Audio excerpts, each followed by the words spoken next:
नमस्कार किसान भाइयों, आप सभी का स्वागत है हमारे यूट्यूब चैनल फार्मिंग हब पे।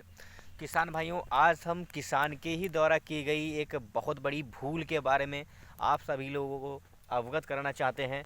या जो आप खेत देख रहे हैं, अब आप एक नज़र देख के पहचान गए होंगे कि यहाँ सरसों की फसल की बुवाई किसान ने कितनी हसरतें होंगी, कितनी उसकी एक उम्मीद लगी होगी कि इस खेत से, या 8 बीघे का खेत है, कि कितना हम इसमें उत्पादन लेंगे, हम इसमें कुछ लाभ कमा के आगे उन्नति की ओर अग्रसर होंगे।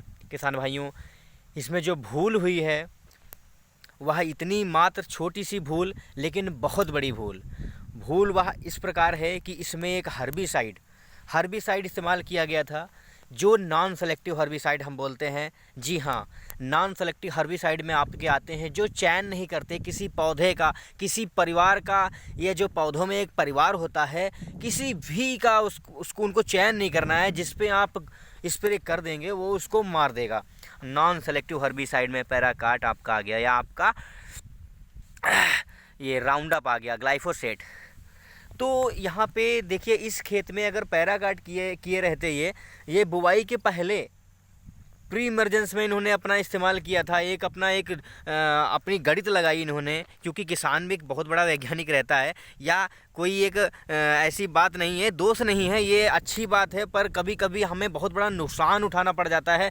जैसे कि इस खेत में देख लीजिए, ये जो आप जगह देख रहे हैं, यहाँ ये सब घास पसरी हुई थी। ये धान के बाद में कुछ समय तक पड़ा रहा अगेती, इसमें श्री राम खुशबू वैरायटी लगी हुई थी, कट गया। उसके बाद में कुछ समय के लिए पड़ा रहा, तो कुछ घासें इसमें थी, तो इन्होंने ये सोचा कि हम अगर इसमें, यहाँ सब ये सब घास थी, जहाँ पे कुछ फसल दिखाई सही ढंग की पड़ रही है, यहाँ पे कम प्रयोग किया इन्होंने। यहाँ पे अगर ये पैराकाट ये प्रयोग किए रहते ना, तो शायद इतना इस तरीके से नुकसान न रहता। इन्होंने ग्लाइफोसेट 71% वाला प्रयोग किया था, जो उन्होंने घास तो मार दी, जड़ से सड़ गई घास, लेकिन उसका प्रभाव देख लीजिए फसल पे कितना बुरा प्रभाव पड़ा है।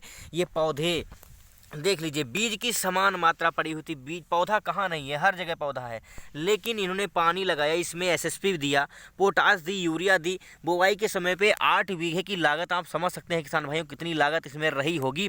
8 बीघे में इन्होंने 450 kg वाले सिंगल सुपर फास्फेट, लगभग इन्होंने 20-25 किलो पोटास यूरिया दे दिया, 1 कट्टा यूरिया दे दिया। कितना इन्होंने खर्चा किया, बावजूद उसके 3-4 हज़ार रुपये की खाद, बीज डाली, सिंचाई की, सल्फर भी डाली। चूँकि जब फसल थी ना, किसान अपनी फसल की जो देखरेख करता है, एक बच्चे की भांति करता है। जैसे हमने बच्चों की हम देखरेख करते हैं, इसी भांति अगर इस खेत में देख लीजिए कितने पौधे हैं, लेकिन बराबर इन्होंने इसका जो भी देखरेख था, जो भी न्यूट्रिशंस थे, सारे दिए हैं। बहुत अच्छा पौधा है, देख लीजिए कितना अच्छा पौधा है। लेकिन अब क्या इसमें क्या कुछ नहीं किया इन्होंने। लेकिन ये जो पौधे आए नीचे से, इस दवाई का प्रकोप रहा कि ये कुछ नहीं, पौधे बिल्कुल उस दवाई के प्रकोप से पूरे क्षतिग्रस्त हो गए हैं। इनमें सेल्स जो हैं, कुछ भी समझिए अंदर से ये ख़त्म होते हुए नज़र आ रहे हैं। कतई कोई उत्पादन की इनसे उम्मीद नहीं की जा सकती।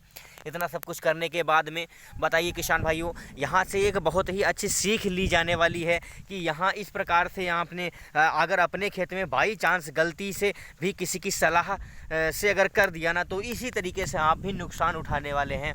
इसलिए मैं अवेयर करता हूँ, फार्मिंग हब हमेशा किसानों के हित के लिए वीडियो बनाता है। कभी कोई ऐसा वीडियो नहीं बनाता है जहाँ कोई लाभ के नज़रिए से हो, किसी का प्रचार कर दिया गया हो। यहाँ पे एक बहुत बड़ी सीख मिलती है कि आप पहले जानें कि हम क्या यूज कर रहे हैं।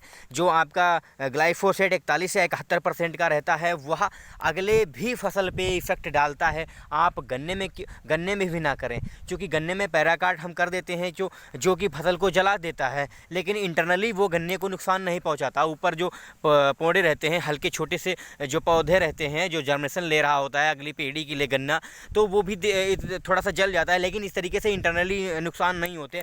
जहाँ से ये नुकसान जैसे जिस प्रकार से दिखाई पड़ रहा है, कितनी अच्छी फसल खिसान भाइयों, इस तरीके से इनकी फसल होती। देख लीजिए कितनी बढ़िया फूलों की संख्या। यहाँ पे इन्होंने नहीं की, पूरा इन्होंने ये सोचे कि मैं इस खरपतवार को ग्लाइफोसेट के माध्यम से पूरी तरीके से ख़त्म कर दूंगा।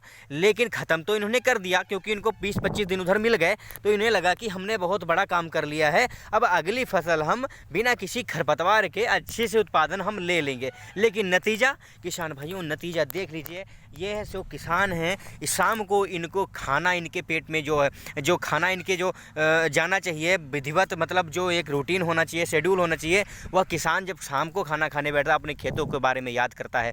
किसान भाइयों, आप इस बात को बखूबी समझ सकते हैं। देखिए, अगर जो किसान है वो मेरी बात को अच्छी तरीके से समझ रहा होगा, जो किसान भाई जो खाना शाम को खाने बैठते हैं तो उनको अपना खेत याद आता है। आज मेरे खेत में क्या क्या स्थिति है, कौन सी फसल में से मैं कितना उत्पादन निकाल लूँगा, या 8 बीघे का है, इसमें कम से कम कितना कुछ भी नहीं होता, फिर भी इसमें 8 कुंटल तो लाही होती। क्यों 8 कुंटल से कम तो होती नहीं।